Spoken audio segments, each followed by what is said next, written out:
something I say is not so interesting, and maybe something I know now from my experience, there are a lot of questions which I would not even expect, and they come because people want to know something and something and something else. So I just make few remarks very briefly. I mean, important remarks as I feel. First one, now we have the holy month of Ramadan, which is the most, I think, one of the most important periods of in life of every Muslim, every believer, and it is a peaceful, loving, family month that people spend in fasting, in prayers, and in peace. Unfortunately, the nearly 2 million of Ukrainian Muslims are now deprived of this possibility, because every day they have bombings and shellings and explosions, and every day they die. Our people die because Muslim people of Ukraine are my people, is my nation too. And every day they pray and they hold weapons to resist the invaders. So first, what I want to mention is I want everyone to pray for Ukraine, to pray for your Muslim brothers and sisters who are suffering very, very seriously now. Second, I really invite everyone to understand the truth about Russian Federation as it is, about the ideology of Russia. I was grown up in the Soviet Union, so I know very well what it is.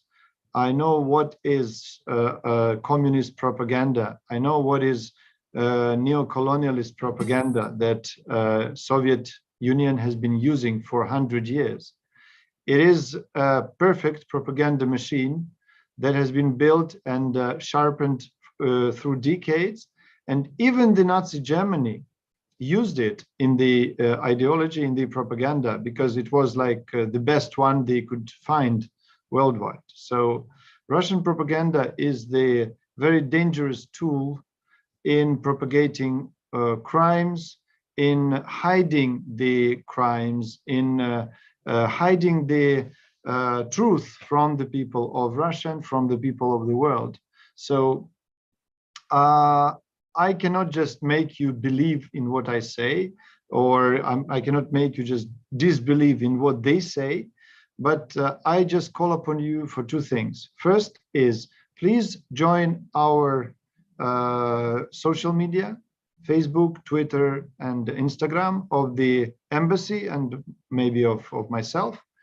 You can find a lot of materials in Bahasa, some in English, but well, not too much, but you can find something. And the second is, try to compare, because all people participating in today's achara, in today's event, are clever, intelligent, and wise people, representing the people who can analyze, who can think, who can compare.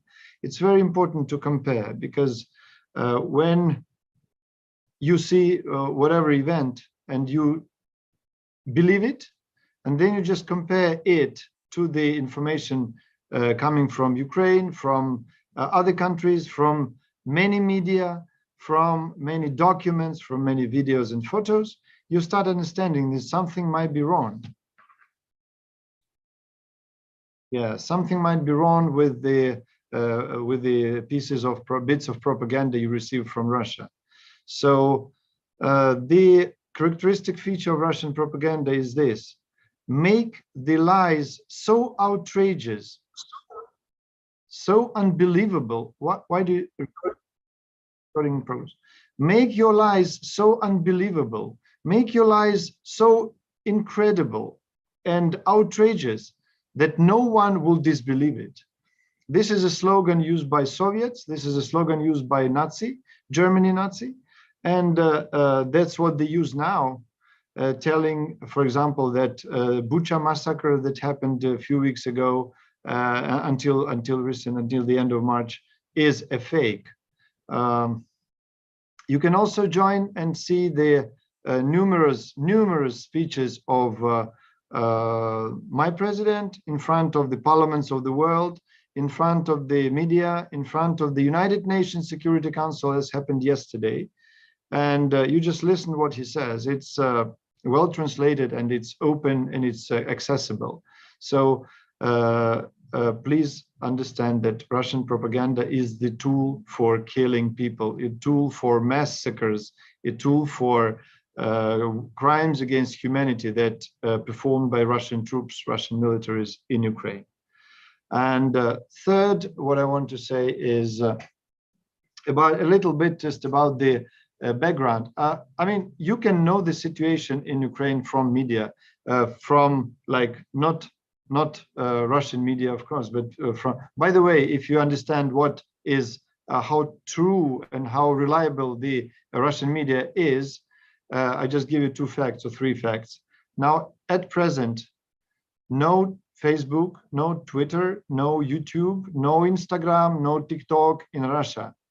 All media are controlled by the law enforcement agencies like KGB or something, and they passed laws that slogan "No war" or "Stop war" becomes a crime in Russian Federation. You just come with this piece of paper telling that no war, and you are arrested and put into prison. This is the price of Russian truth. This is the price of Russian freedom. So if you understand this, you will treat it with due attention and duly. The third, because the situation in Ukraine now is, I would say that very bad, still very bad. We have 42 days of war, of attack on our territory. We have many cities and towns destroyed, just destroyed to the ground by bombs, by missiles. It's like cities of Mariupol, it's cities of Kharkiv, cities of Chernihiv, and others. We have many towns where we discovered after liberation by Ukrainian army, we discovered the massive crimes against people, against humanity. Many children raped and killed, many women raped, killed, and tortured.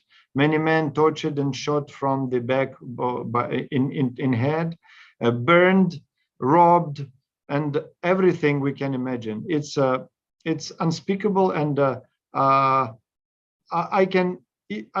cannot even compare these crimes with the crimes committed by Nazi Germany 80 years ago, because now we are living in 21st century, and it's the center of Europe. And we believe ourselves to be a civilized world, to be human, to be humankind.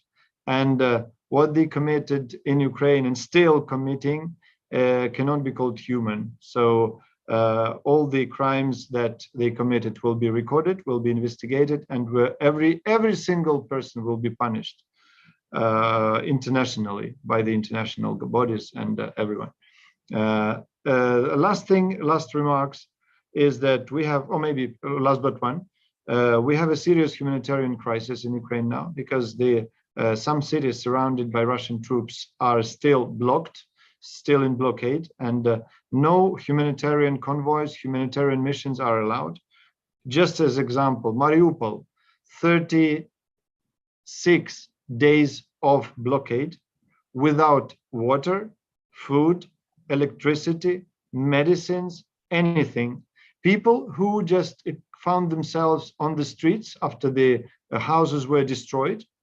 Can you imagine when it's temperature on the ground is like 0, very cold, and they don't have heating, and they don't have food, they don't have water to drink, they don't have shelter to hide and to warm up, they don't have medicines to treat even from simple flu, from influenza or something.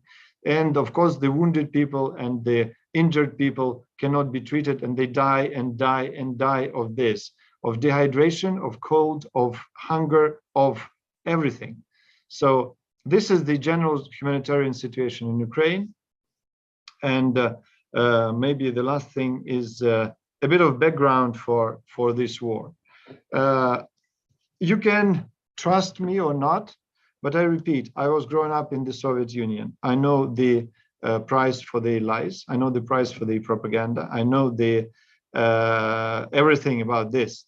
And I did my PhD in world history 20 years ago. So I looked deeply into history of the world in some directions, so I can compare what happened and what. So you can believe me or not, but the truth is about the relations between Russia and Ukraine. I mean, you can even compare it to the history of Indonesia.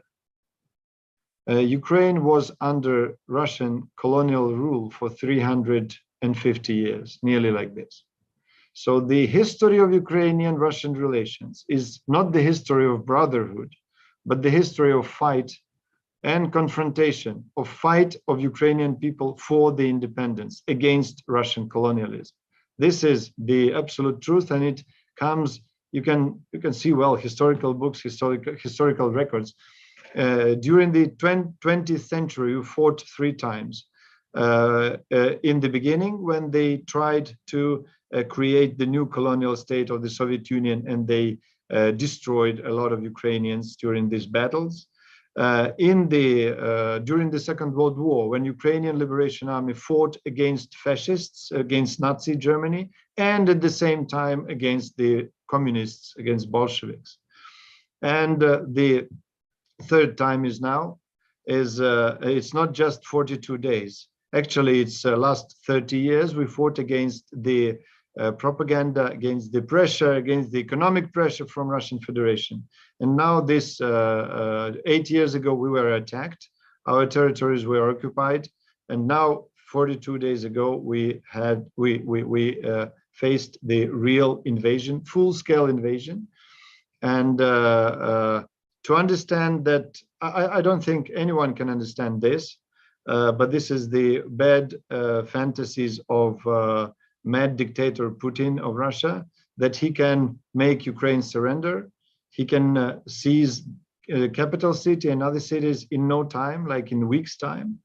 And the declarations that the Russian army is liberating Russian-speaking population of Ukraine is just I wouldn't say bad words here, but it's like a real fake, because if you can imagine the map of Ukraine, the heaviest attacks were made on the eastern part of Ukraine, which is Russian-speaking 100%, which even supported the cooperation and friendship with Russia before the war. Mariupol, 100% Russian-speaking city. Kharkiv, 100% Russian-speaking city. So whom are they liberating while killing the thousands of Russian-speaking people who potentially there could be the supporters of this brotherhood and all this stuff, all this rubbish they deliver.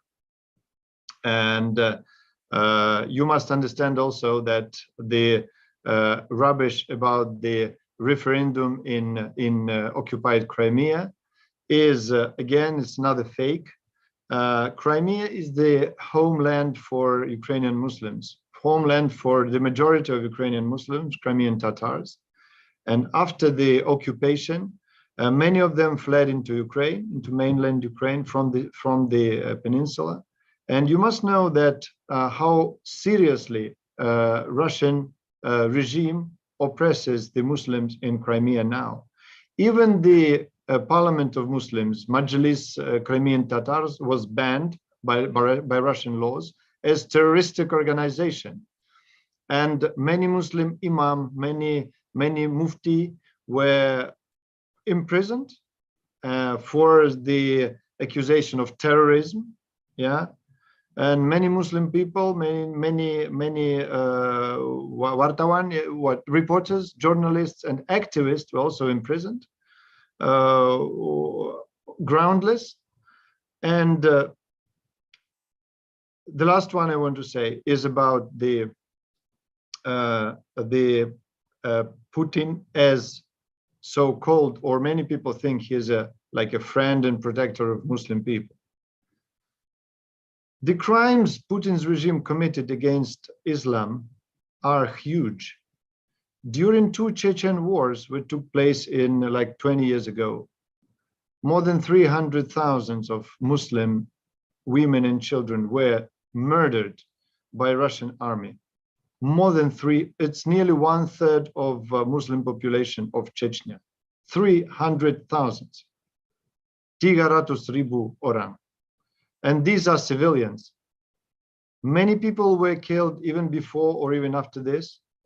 Many people of many like Muslim people were killed in Syria, Aleppo, after the bombardments by Russian missiles and aviation. Aleppo, you should know.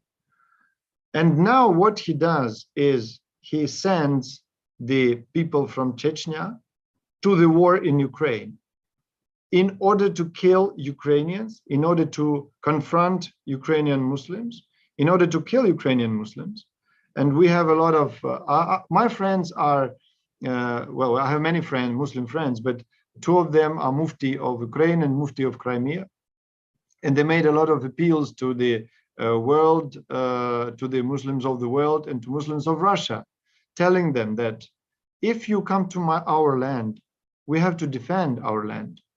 And if we die in action, in fighting, we will become Shahid. And who will you become after you die? As aggressor, as invader, as murderer.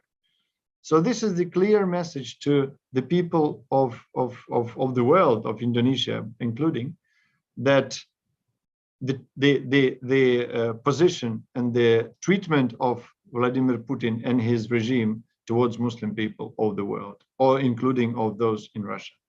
So I think now I'm going to answer questions, because there might be it's too much to talk about, and yeah, I thank you for your attention. I'm ready for questions. Thank you, Mr. Faisal, for your quick remarks about the Ukraine conditions today. So next session, it will be question and answer. This is there's one of the participants that has raised hand. Maybe Stanley Widianto, you may to turn off on your microphone and please deliver your questions to Mr. Faisal. Okay. One more thing, I think that I delivered some videos, or yeah, if we can, before questions and answers, can we show everybody the two videos? They are very small, like 2 minutes and 1 minute. It Sure. will take no time, but just please show to everybody. Thank you. Sure, sir.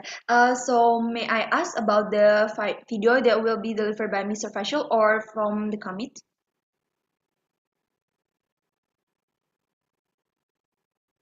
No, from you. I don't know how to do this technically. Please. Okay. Please wait a moment.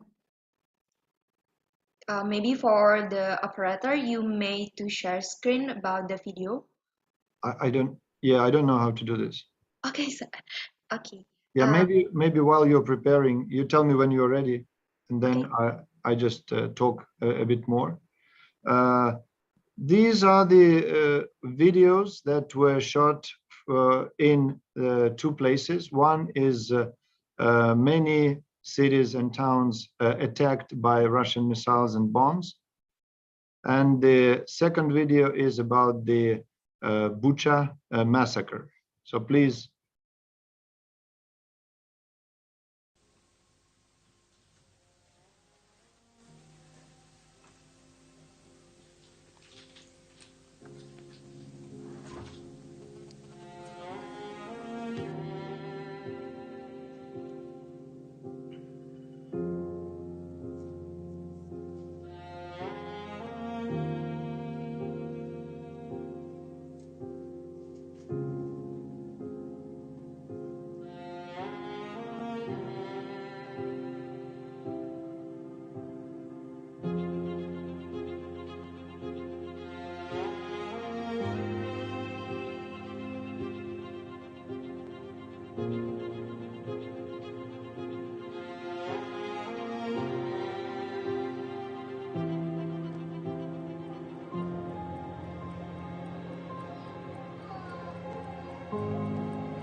Yeah, that's one video from one of two, and this was filming the towns near Kiev, few small towns actually, not very big, which were liberated by Ukrainian army beginning of April. So when soldiers, fighters like our soldiers came into this place, they could not believe it. Even the men who know what is death, what is to kill, what is to danger to be killed, they could not bear it. And this is a massacre that happened in these small towns.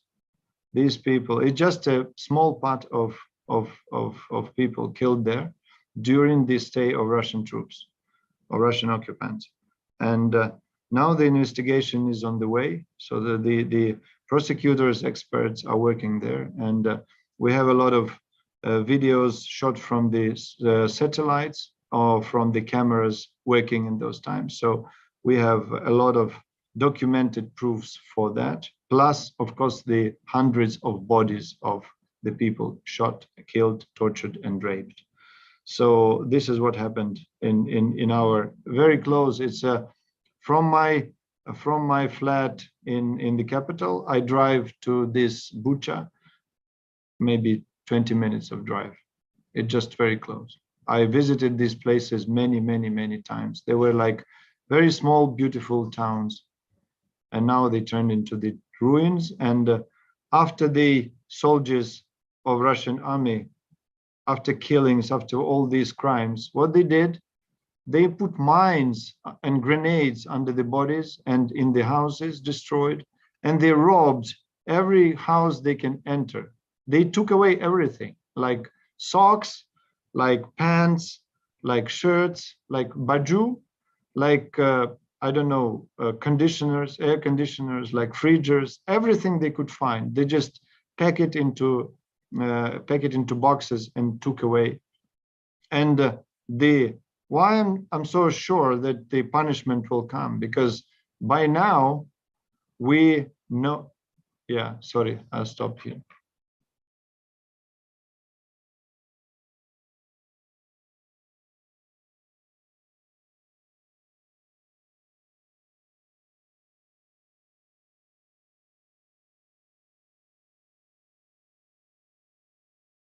Something went wrong, right?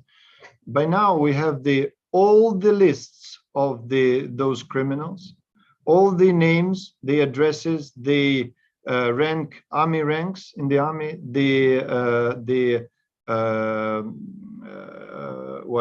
parts of the army regiments they belong to, everything, and the photos, of course.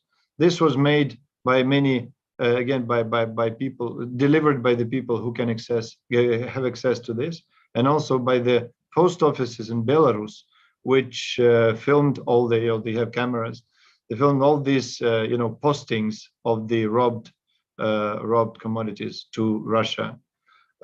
Yeah, the crimes the criminals will be punished. It's inevitable, like they were punished after the Second World War. So do we watch video, or we go back to questions and answers? Maybe the commit can play the video. Yeah, thank you. It's 2 minutes. Okay, sure. Yang gambar tanda tangan saya yang ada nilainya itu yang ada keterangan nilai dan keterangan teori.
yang mungkin apa adalah Yeah, thank you for this and thank you for your attention. And just before asking questions, any questions, any you want, think about one.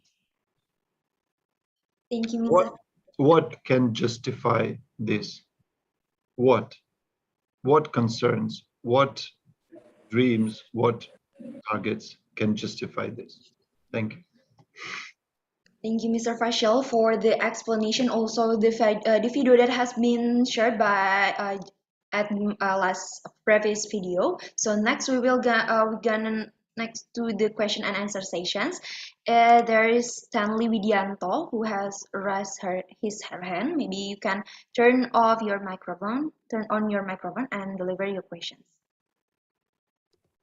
Hi, Mr. Ambassador. Good afternoon.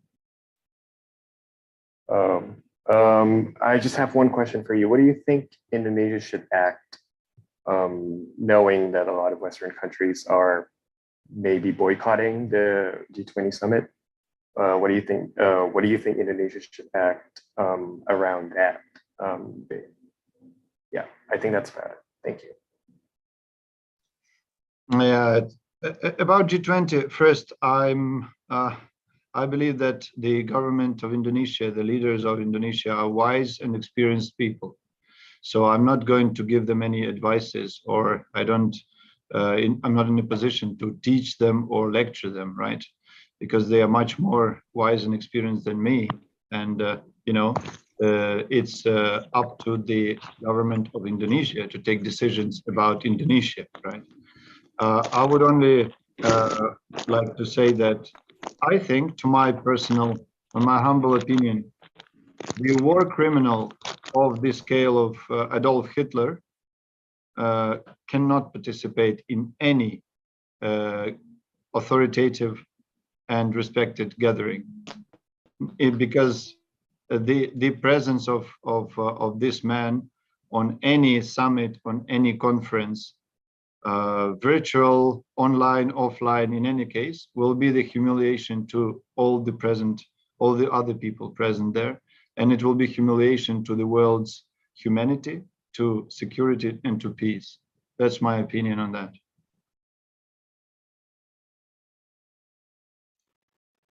Okay, thank you, Mr. Fashel, for the answer. How about the answer? Sorry, Mr. Salmon.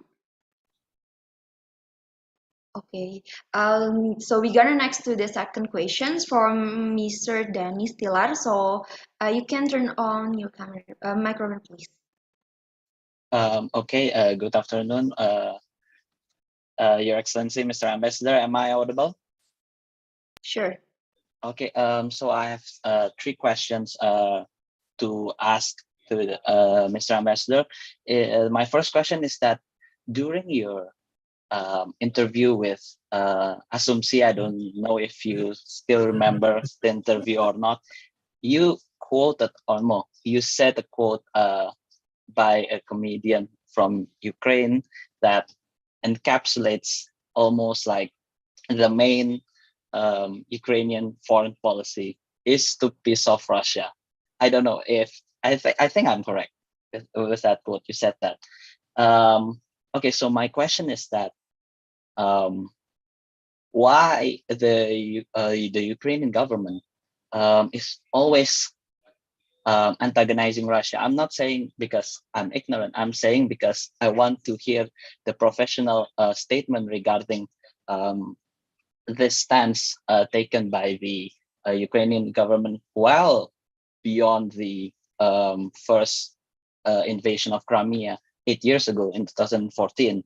And with this antagonization, does this restrict any good relations with Russia? Because I know some Russians are not really well fond of the Ukrainians, especially after the Crimean invasion and the subsequent ongoing invasion of Ukraine at this very moment.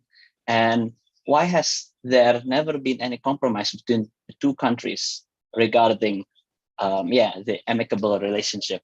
And my second question would be, what are your thoughts with the decisions of the Indonesian government to still invite Putin in the upcoming G20 summit, which I think has already been answered with the first question, and the Indonesian decision to still import Russian oil? Does that hurt the bilateral relation between the two countries of Ukraine and Indonesia, or does it have not any implications whatsoever regarding the state of relationship between the two countries?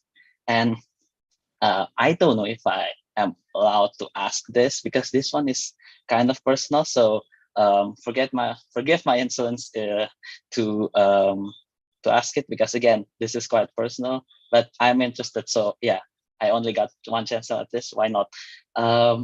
If I may ask, Mr. Ambassador, in the Ukrainian embassy in Jakarta, are there any internship opportunities for university students such as me? Because I'm very well interested to having an internship there. Because yeah, I personally am very I care so much. I am very fond of the Ukrainian struggle against the Russian invasion, and I think it is only a moral duty for me to help in any way possible, because I'm still a student. I want to help as best as I can. I think that's all, Mr. Ambassador. Thank you very much. And if I may try to end my statement, Slava Ukraini. Героям слава і смерть ворогам. Мердека та мати. That's what we say every day to each other. Thank you for questions. I would answer one by one very briefly. From the last one, we don't have this system now at present because we're in a special regime. And if anyone would like really to help, right, to help Ukraine in these hard times, anyone can do it. Because if you just simply share our messages in social media, if you just try to block the propaganda and lies from Russia, this will be a greatest contribution to what is right, to the humanity, to peace, and to stop of this war. This is first. Second, about the purchase of oil of anything. You know, we don't stop to call upon every country in the world to boycott Russia in all possible forms, in all possible platforms. We call upon countries to impose sanctions on Russia, to stop having economic relations temporarily. I would not say forever, but temporarily now. To stop using Russian brands and stop using, to block to close the ports and airspace for Russian ship and aircrafts, etc., etc., etc. There are many ways to do this. Why? It's not because we want to humiliate Russia. It's not because we want Russia to feel like weak or just air revenge to Russia. No, it's very simple. Every single dollar that comes to Russian Federation now will be used to produce weapons, missiles, ammunition, and these weapons will go to Ukraine to kill. This is very simple. If we close this for Russia, if we cut the oxygen pipe for Russian military machine, it will stop very soon, and it will mean the end of the war. It's very simple. So this is about the trade and everything with Russia. Third question was about G20, right? I would say this. I think that it is not a good time, not the right time to discuss G20 now. Why? Because it will happen in 6 months. And I truly hope that the war will end before this. And I truly hope that the war criminals will be under very serious investigation. So as I cannot imagine Adolf Hitler participating in any whatever United Nations after the Second World War if he's alive. The same way can't imagine the Hitler of today, the fascist #1 of today, Mr. Putin, to participate in any authoritative gathering. That's an answer for that.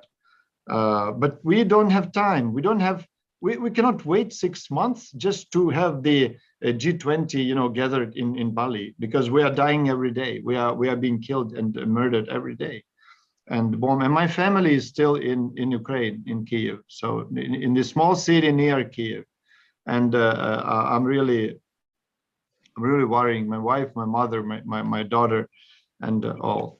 So first question is a good one. I didn't understand the beginning about something about this what I said in this interview, but about the why Ukraine is opposing to Russia, or why we have this conflict. I told you the background is it's hundreds of years. It's hundreds of years. I mean, just imagine that in 1930, the one country that was ruling here will call upon Indonesia to be patient, to be amicable. We lived together for 300 years. We are brothers. Why are you complaining? You're fine. I mean, it's all right.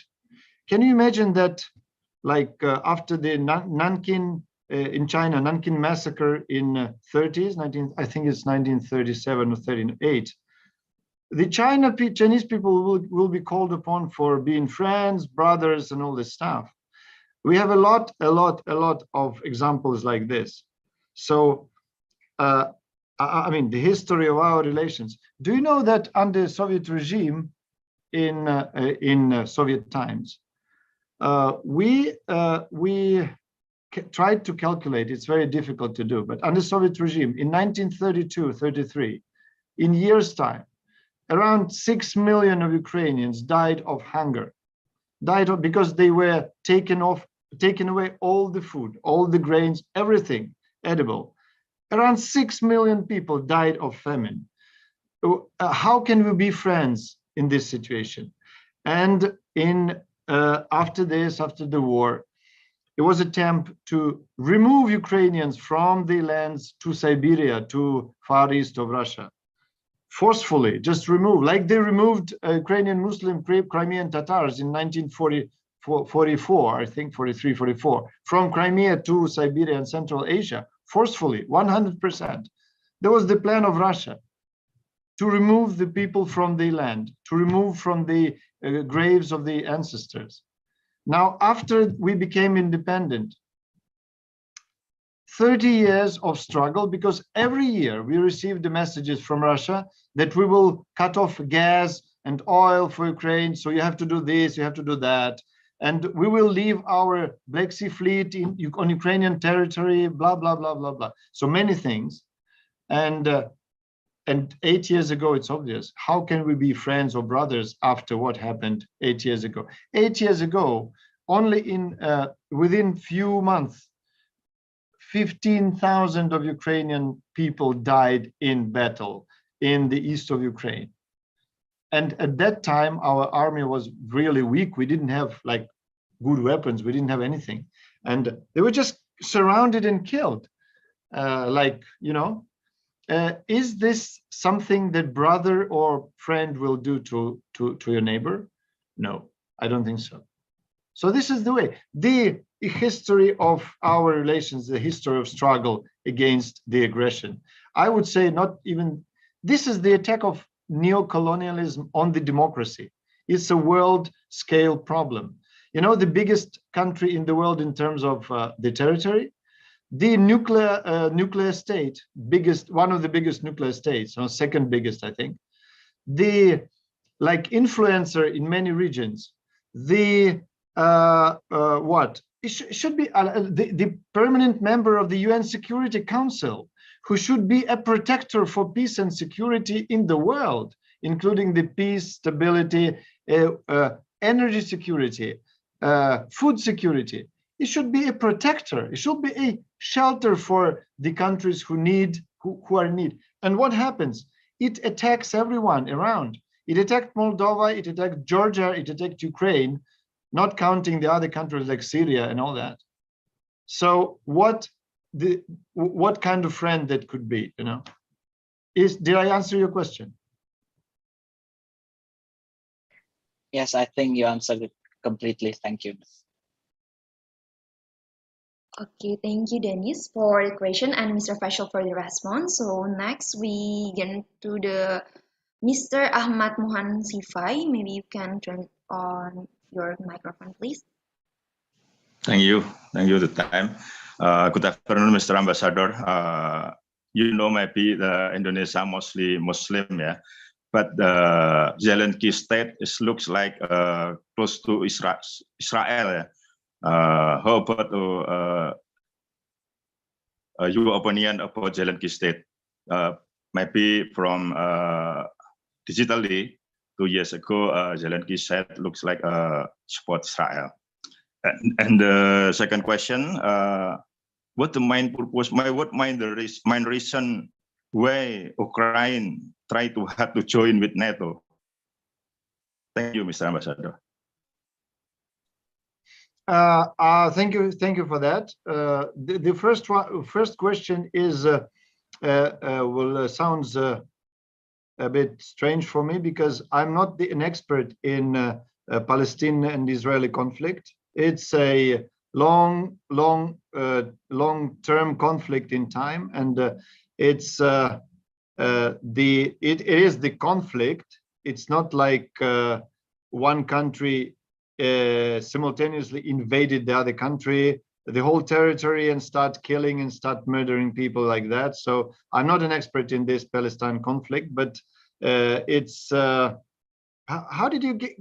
Why everybody think that we are supporting like Israeli or Palestine in this situation? Our presidents used to meet with many Arab leaders, many Muslim leaders, as well as Israeli leaders, because we participating actively within the United Nations also. However, it is like not very useful as it showed recently, but we participate in other formats. And we are for the peaceful resolution of that conflict. We always have been, because I mean, Ukraine, if you look at it, it's according to the world statistics, right? World sources, Ukraine is one of the most tolerant countries in terms of races, religions, beliefs, the nations, ethnic groups, etc. Yes, we have many religions coexisting peacefully in Ukraine's territory, and never anything like racism or Nazism or anything happened from Ukrainians towards the people speaking different languages and praying different gods. It's a true. So I mean, the tolerant and peaceful nation, what it can do for the end of the Israeli and Palestine conflict. I see as I see the news about this every time it delivers news. So the exchange shots, missile shots, and I mean it's a tragedy. It's a drama for Middle East and for the world. And we always standing for the peaceful settlement of this conflict. So, but I repeat, I'm not the expert in this sphere. You should ask someone who is more proficient. I'm more expert in China and Far East and all these topics. What was the second one? What was the second question? Can you remind me? Maybe Mr. Ahmad can. What the main purpose reason Ukraine try to join with NATO? Oh yeah. This is again very obvious question. You see, NATO was created after the Second World War, and the main purpose of NATO was to defend the member states from the new aggression, from whoever it comes, from Germany, from Russia, from any state, from Soviet Union, I mean, from any state, because everybody understood at this point that Soviet Union, as one of the winners in the Second World War, is still an aggressive state, is still a dictatorship, is still a non-democratic state, and it is a threat to the democratic world, to the free countries of the Europe and around it. And it proved it to be like this, because after that, I mean, Soviet Union attacked so many states and started so many wars, including the one in Afghanistan, 1979. So NATO was created as defensive alliance of smaller countries and bigger countries, of all sorts of countries, against the possible aggression, right? And Yes. it became the real shelter for countries like, just imagine, remember how the Second World War started? There was no NATO, right? No alliance. So Hitler first attacked Austria, small country, but German-speaking, protecting German-speaking people. Then he protected German-speaking people in Czech Republic, in Czechoslovakia. Then he started to protect German-speaking people in Poland. So one by one, the strong state attacked one by one the weaker states, and then it was Romania, France, blah, blah, blah, blah, etc. So in this day, you just have a look at what Russia is, and have a look what Georgia is, for example, the size of Georgia and the size of Russia, and the size of Ukraine and the size of Russia. And Georgia was attacked, and Ukraine was attacked. Why countries like Lithuania, Latvia, Estonia, Poland, Slovak, Czech Republic are not under attack until now? Because they are members of NATO. Because even Russia understands that if he attacks, he can get the hit back by NATO. So this is but you have to understand another one. If we are talking, I understand why you're asking these questions, because Russians always say that it's concern of Russian Federation, the expenditure, expanding NATO and the threat towards Russia. Ukraine is not NATO member state. Ukraine, it doesn't have the action plan to become the member state. Ukraine was not even promised to become NATO member state in the future. No promises were given to Ukraine. So, I mean, the last I would remind you, if you don't remember, that before the attack on Ukraine in 2014, the scale of cooperation between Russia and NATO was really huge. It's like times and times bigger than Ukraine and NATO. They had joint military exercises. They have exchanges of experts. They have exchanges and all those training with weapons and blah, blah, blah. A lot of things happening before they attacked Ukraine. And you know that during the last 20 years, a lot of NATO member states sold a lot of weapons to Russian Federation for millions, hundreds of millions of dollars. You know, this is how Russia cooperated with NATO. And why would it think all of a sudden that NATO became a threat when it was a partner of Russia? You know, so we wanted and want to become NATO members only for one purpose, to protect ourselves. It's one and only. And this war, this attack of Russia proves that we are right, absolutely right to do so. Otherwise, we're just under attack and nobody helps. No, not just nobody helps, but we don't get a massive, like serious help, because if NATO would respond to Russian attack 42 days ago, the war will end up in 1 week or 5 days. But now we are fighting with small guerrilla arms against the army of tanks and missiles and the warships. That's it. I think I answered your question. Thank you. Okay, thank you, Mr. Faisal, for the answer. So next is there Mr. Samson. Mr. Samson, you may. Yes. Thank you. Thank you, Pak Dubes. I have 3 questions actually, but my third question already been asked by the first and the second questioner. My first question is, what is the reason of Putin invasion in your view? Because the narrative that is being developed is that Putin said that he wants to denazify Ukraine. And secondly, because that the narrative that is being developed in the information is that Ukraine wants to join NATO and encircle Russia, which makes Russia feel unsafe, like being asked by the third questioner. So what is the reason of Putin invasion in your view? And in addition to that, I also asked why was Chechen, the Ramzan Kadyrov also joined the invasion? I thought the Chechen was fighting a separatist war against Russia. So why do they support the Russian invasion right now? And my second question is how to win the information war, because right now I think that Ukraine is losing the information war, especially in Indonesia and Southeast Asia. Many Indonesians think that Russia was in the right and Ukraine was in the wrong, because Ukraine want to join NATO because there are some white supremacists, there are some neo-Nazi in Ukraine and so on. So what Indonesians forget is that Russia is the country that doing the invasion. Russia was the country that is in the wrong.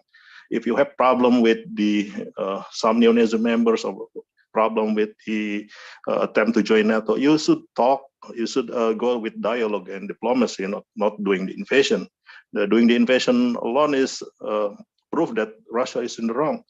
So how do you go back to win the information war? Because right now Ukraine is losing the war, not only in Indonesia but also in Malaysia and some even in Singapore, which is a strategic ally of the West. Okay, my third question actually already asked by the first and second questioner. That is how Indonesia should behave, should act against this war. Because as you know, Indonesia is a non-aligned country. We don't like to side with any country that is in war. But right now, what I think that what Ukraine should understand is that the narrative that is being developed right now is not between Russia and against Ukraine, but Russia against the West and NATO. Therefore, Indonesia as a Muslim country automatically will support Russia because we don't want to support the West. So how do you turn this over to correct this narrative that is being developed by Russia? Thank you. Yeah, thank you. Actually, it's 5 questions, not 2. It's okay. I'll try to from the very beginning. The reasons why Putin attacked Ukraine, very simple. As I repeated, as I said already, Ukraine wasn't even promised to become the member state of NATO member state. No promises. We just don't have any prospect for that. So you use this. They use this NATO stuff to justify the killings of people and bombings of our cities. Obviously, right? It's obviously a crap. And about the real true reasons for that, I will tell you this. It's easy to understand. In 2008, I think, Putin, speaking on some conference, declared that for him personally, the biggest geopolitical catastrophe of the 20th century was the collapse of the Soviet Union. Just think about it. The biggest geopolitical catastrophe, not the First World War, not the use of chemical weapons in the First World War, not the Nazi regime, not the genocide, not the Second World War, not the genocide in territory of the Soviet Union, all those camps and the 20 million killed in the camps, but the collapse of the Soviet Union. By this, he made very clearly a statement that he wants the Soviet Union back. He wants this colonialism to come back, and the Soviet Union, in whatever name, will be recreated. And as I read in the recent Russian media, they say that the policy towards Ukraine or Russia towards Ukraine should be Ukraine should not even use the name Ukraine in future, because it should be renamed like New Russia or something like this, or I don't know. But Putin declared many times that he doesn't accept Ukraine as independent state. Ukraine has no right to exist as independent state. That's his words, and they are like documented hundreds of times because he repeatedly says this, and when he talks about Ukraine, he also used the words like not Ukraine anti-Russia, like no state or non-existing state. I mean, what is what can this mean? The aim of Putin is to restore the Soviet Union, the old colonialist state of Soviet Union. That's it, very simple. And without Ukraine, it will be not complete. It will be not complete because he, the brothers did not join the brothers in recreating the new state. It will be a tragedy for him. So that was his drama in his mind, in his head, and this is the answer. The Chechnya stuff. After the long war in Chechnya, after Russians really just killed so many Chechen people, and of course, in this number, not only women and children, but many warriors who defended Chechnya, defended the republic, defended the faith, defended Islam on this territory. After this, many Chechen just fled from Chechnya and found themselves as government of Chechen Republic of Ichkeria in exile. I don't know where, maybe in Germany, but they now appear a lot on the screen, so you can check it. And those left, like Kadyrov and the stuff, they just reached an agreement with Putin that they will not do anything, and Putin will give them money every year. That's it, very simple. And after they receive so much money, like billions of dollars, millions and millions of dollars every year, so they would do what he says. Like, you know what, in this war in Ukraine now, we have many Chechen people who came from Europe and they are fighting on our side. We have many Turkish people, Azerbaijan people, Ossetia people from Caucasus, all Muslims fighting on our side because they understand what is right and what is human and what is not. And the so-called, I mean, I have friends also among Chechen people, and they say, please don't call them Chechen, call them Kadyrovs, because Chechen people feel that it is humiliation to us, to our people, to our faith, to our nation, to be called, if they are called Chechen people. They are not Chechen people. And what really they do, the Chechen Kadyrovцы, we call them, what they do in Ukraine, mainly they don't fight in the front line normally. They fight somewhere in the back, mainly with the civilians. So they have a war with civilians, robbing. It's robberies. It's again, it's rapes and all this stuff. But of course, a lot of them, I think, a lot of them were destroyed in Ukraine by our troops. So I mean, you should separate the two things: Chechen people and Kadyrov. This I don't know how to call it even. This army or what? Kadyrov troops, people from the Chechen community in Europe, they call them traitors, no other than traitors to Chechen people and to the to Islam. That's what they say. It's not my words. And you can find on my, I think on our account, you can find the links to the video conference with our Mufti of Ukraine, Mufti of Crimea. They gave 2.5 hours like marathon answering questions, and they answered about this too. And all they say that, you know, that's what you have to know. What about Russia and NATO? Oh, this is again, I mean, look at what happens in Ukraine now. Here we have the invaders, Russian army. Here we have Ukrainian army. Did anyone like notice any NATO troops in Ukraine? Or maybe NATO provided Ukraine with any weapons? I never heard of this. So it is not a war of, because you know what? It is humiliation for Putin to be defeated by Ukrainian army. That's why he always speaks about, oh, it's NATO fighting with Russia. It's NATO fighting. No, it's not NATO fighting against Russia. It's Ukraine fighting against Russia. Only foreigners fighting with us together. It's like few thousands of people, volunteers who came from all over the world, literally, from Canada, from Brazil, from, I don't know, from Asia, from Africa, many. They're just fighting for what is right, not for money. And this is the truth. There's no NATO troops, and NATO does not cover the skies. Did you see this? Did you see this video? It's about no-flight zone. It hasn't been established even after all this. So what NATO fighting Russia? What Russia fighting NATO? It's like, I mean, it's like very it's a cowardice, I would say, of Russians, and it's like trying to explain why are they so useless in the battlefield, because what they can really do is to kill the civilians. That they proved champions. But what they cannot do is to defeat our army, even smaller, even badly equipped, etc., etc. So this is the answer about the NATO and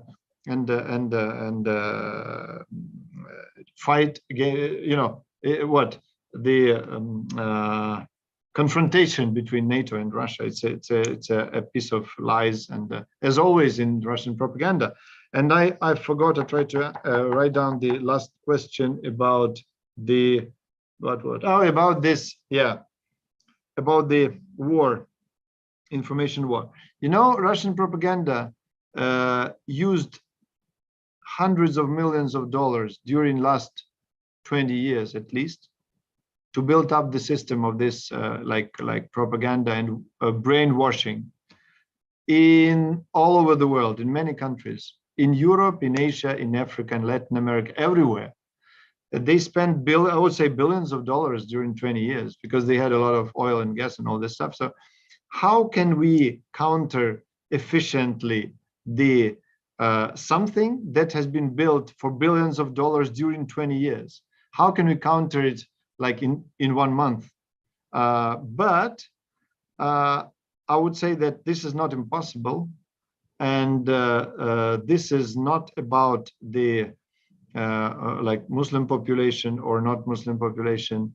The war against Ukraine is Russian war against Ukraine, and is colonialist against democracy.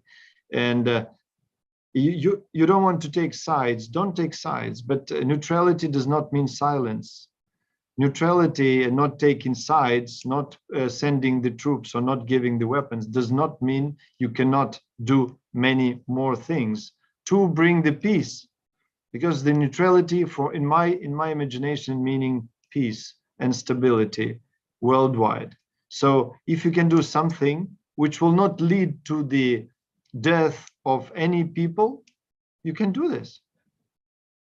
It's anything can be done. I already set a lot of examples what can be done in peaceful manner to stop the war, and it's nothing to do with weapons and taking sides.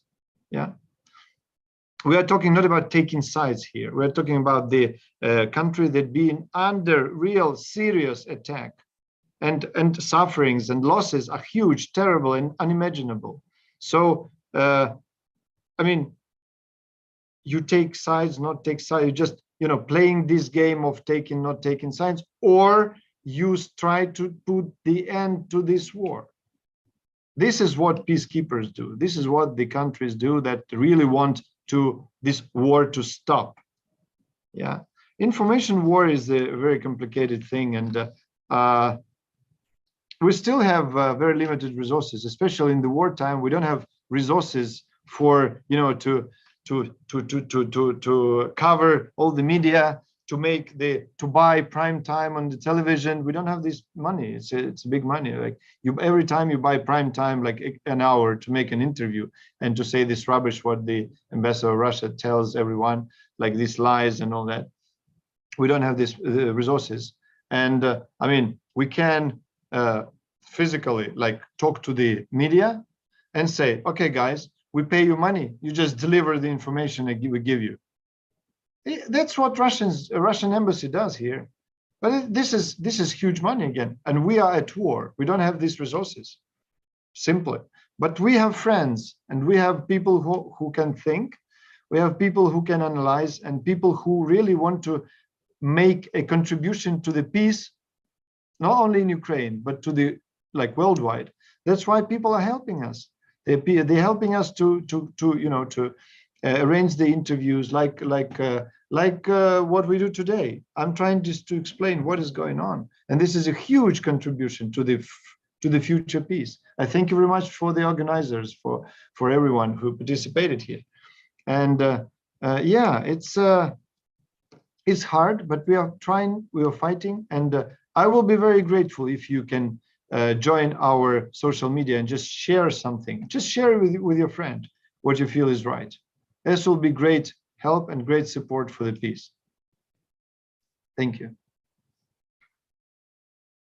Thank you, Mr. Faisal, for the answer. So, due to the limited time, we gonna next to the next question. Mr. Dean, maybe you can turn on your microphone, please. Thank you for the chance. Good afternoon, Your Excellency, Mr. Ambassador. I have several questions to ask. First question is, there is a vision that the war is only part of new Cold War between hegemonic countries like America and Russia, and the Ukraine is just another chess piece in this conflict. What is your opinion about this? And the second question is, how far the peace negotiation is for now, and why we not yet solve the problem? How heavy the demand of Russian for Ukraine, and because of the imbalance of powers, so Ukraine restrain its demands. Thank you.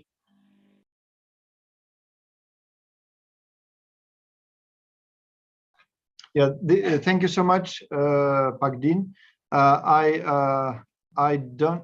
The sound was very, very bad. If I get it right, you are talking that, in fact, many people say that there is a like a global war, global confrontation between United States and the Western world and the Russian Federation from the other hand, right? So is it Ukraine is just in the crossroads of this confrontation? You know, if I can repeat and repeat and repeat again, don't believe the lies of propaganda. How can I prove that there is no real confrontation between United States and the Russian Federation and the Western world and Russian Federation? It's very simple. Look at the economic relations between these countries. United States was the biggest importer of, maybe not the biggest, but one of the biggest importers of Russian oil. European Union was the biggest importer of Russian natural gas and oil. European Union, United States were the biggest investors into Russian economy. So now under sanctions, just pay attention to this. Russians can nearly do nothing, can produce nothing, even the toilet paper, even the simple paper for like this for printing, even the money, they cannot even print the money, paper money, because everything was imported from the West. They cannot make cars, they cannot make tanks, they cannot make missiles, they cannot make anything. Why? Because the scale of cooperation was huge. If you compare the number of Western brands and the big companies having the joint ventures, having the offices in Russia, it is a huge number of companies. Ukraine cannot be compared. We just have a little bit of those. And in terms of investments, they are huge. So West is the biggest consumer and biggest investor into Russia. Russians, in turn, have the right, freedom to use Western banks to put money in there, to save the money in there. Western property, Western real estate, good cars, casinos, all these, things the Western world can deliver to the people. In this situation, how can anyone just, talk about the whatever war between the West and Russia? Look at the Soviet Union back in whatever years ago. Soviet Union was really in isolation. Soviet people could not go abroad whenever they want. They cannot just travel freely. We didn't have anything imported. Everything was made by the Soviet Union, made in the USSR. Everything. It was like locally made. No investments, no joint ventures, no foreign brands, and nothing, you know? That was a confrontation. That was a real confrontation and a Cold War, whatever it is. But then things changed dramatically, and Russia was like, you know, I just would not repeat this what I said already, because it's a narrative created by Russia, as everything they do. It's created to justify what they do, how they attack and how they kill. It justified the neo-colonial ideology of Russia, because the West doesn't like us, because the West is a threat. That's why we will kill, and occupy. This is what they basically try to deliver to the world, this information and what they do. What about the negotiations?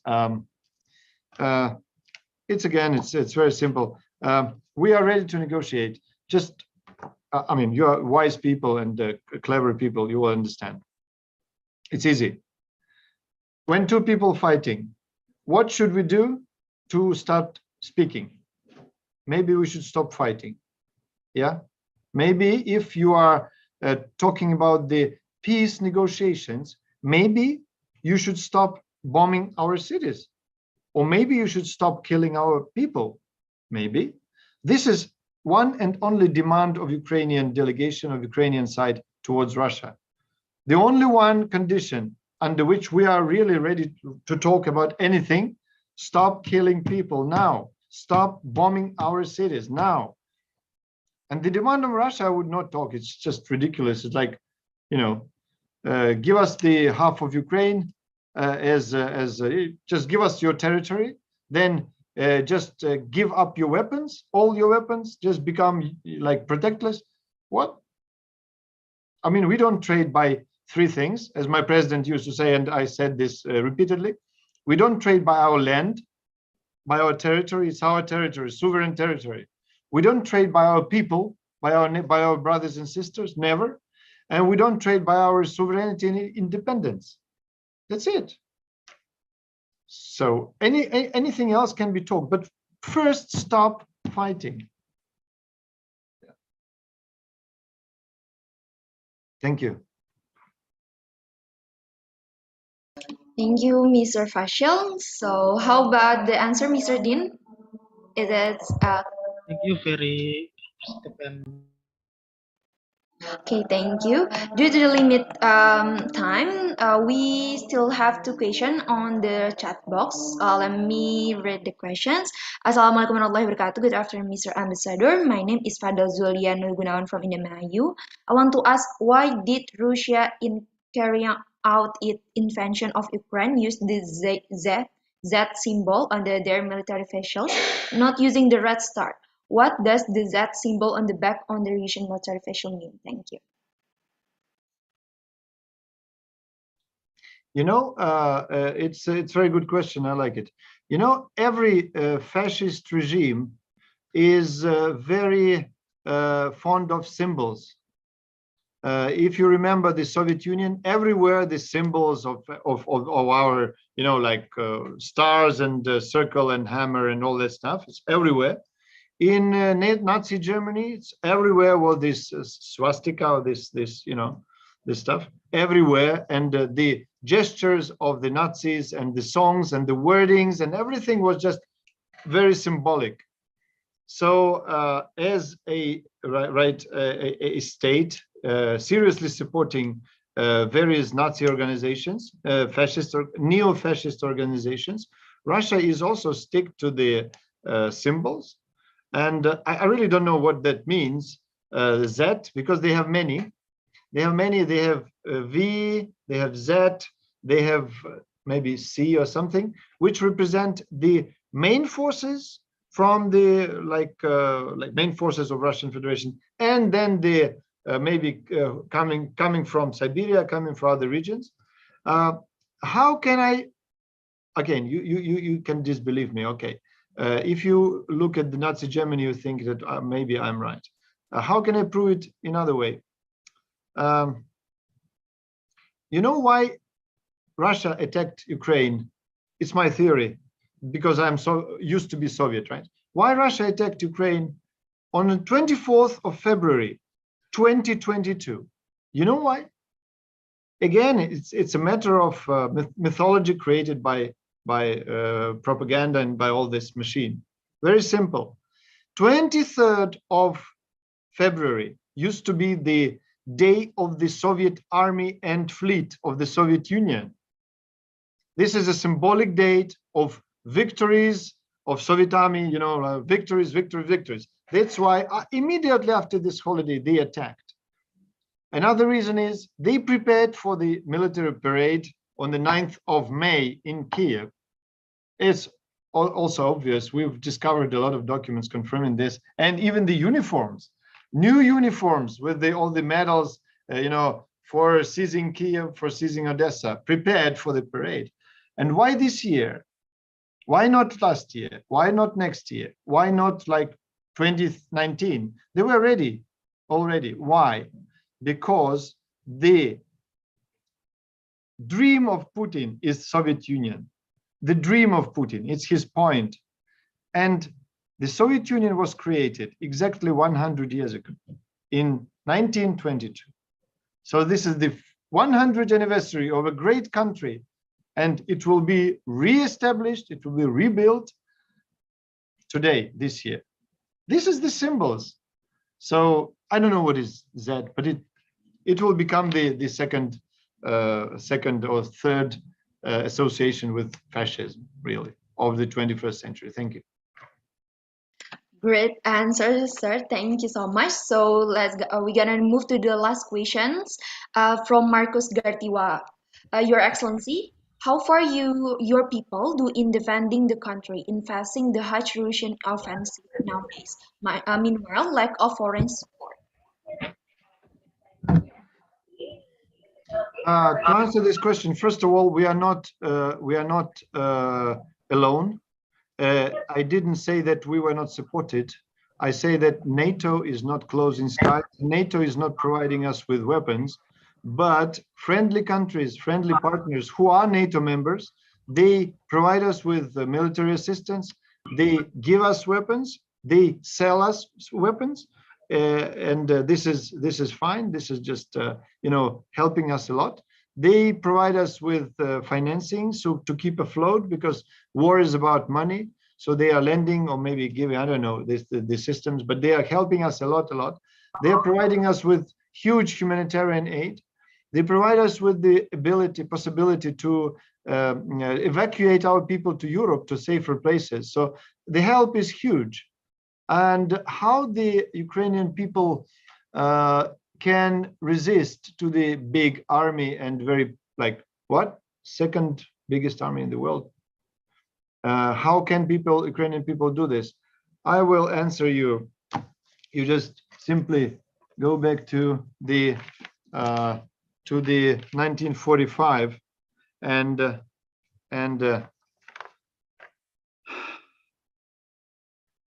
Selama rakyat Ukraina masih mempunyai darah merah yang dapat membikin secarik kain biru kuning menjadi merah dan hitam, maka selama itu tidak akan kita akan mau menyerah kepada siapa pun juga, merdeka atau mati. Surabaya speech of Bung Tomo.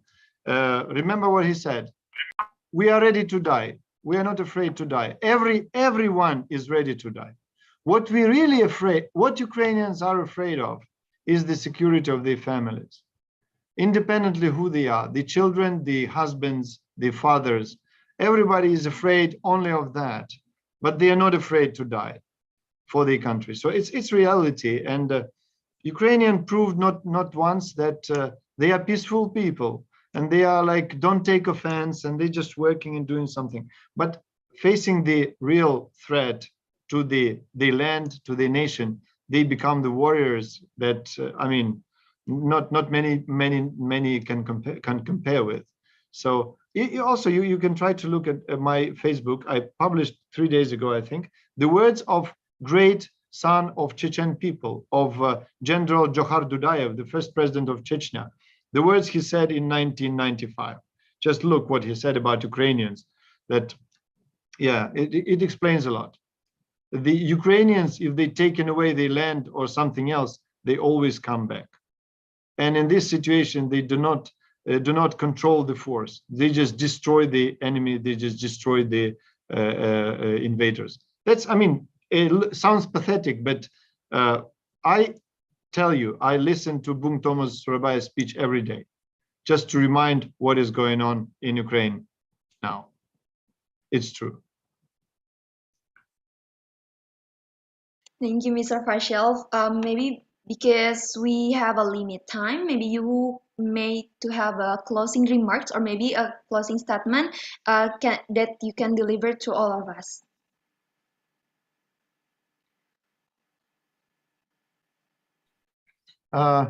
What can I say as closing statements? I'm grateful for every one of you. And again, I call upon every one of you, think about everything carefully.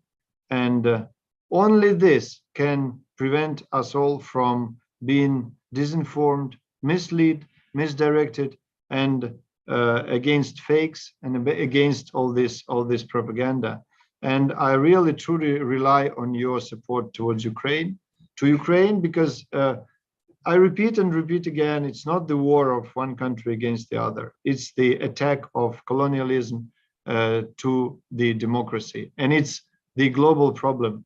As you might understand, the war in Ukraine, this invasion will influence the world for a long time. It will be a long and huge influence in terms of security architecture, security structure and systems. It will be in terms of the food security, the energy security, the ecology and everything else. It will have a huge impact. So the sooner we together stop this war, the better for everyone, every single citizen of this world, including the Indonesians, including Ukrainians, for everyone, the sooner the better. And your contribution might be great. And every voice is very important for us. As I say, every dollar, every voice, every hand, every word that will put the end to this war is very important. Merdeka. Merdeka. Thank you, the honorable speaker, His Excellency Mr. Fashel Manianin, as Ukraine Ambassador to Republic of Indonesia. So for the insightful material and also the understanding about the current situation in Ukraine. Finally, we come to the end of the event. But before that, let me to conclude our webinar's today's conclusions. The condition of Ukraine is still ongoing military attacks by the Russian military forces, with the number of people who died up to 3,000 people. In addition, civil society needs assistance, especially in humanitarian assistance. As Indonesians, we can take small actions such as the blockade on Russians, also to help the Ukraine, and until now, the Ukraine people are still fighting for their rights. Hope the conflict can end soon, and as Indonesian people also, we have a many opportunity to spread the latest condition on the Ukraine and defend the truth for human rights, because it is a world-scale problem, and everyone can do it by sharing our informations or Ukraine information in social media. Hope our webinar today will be beneficial for all of you. Okay.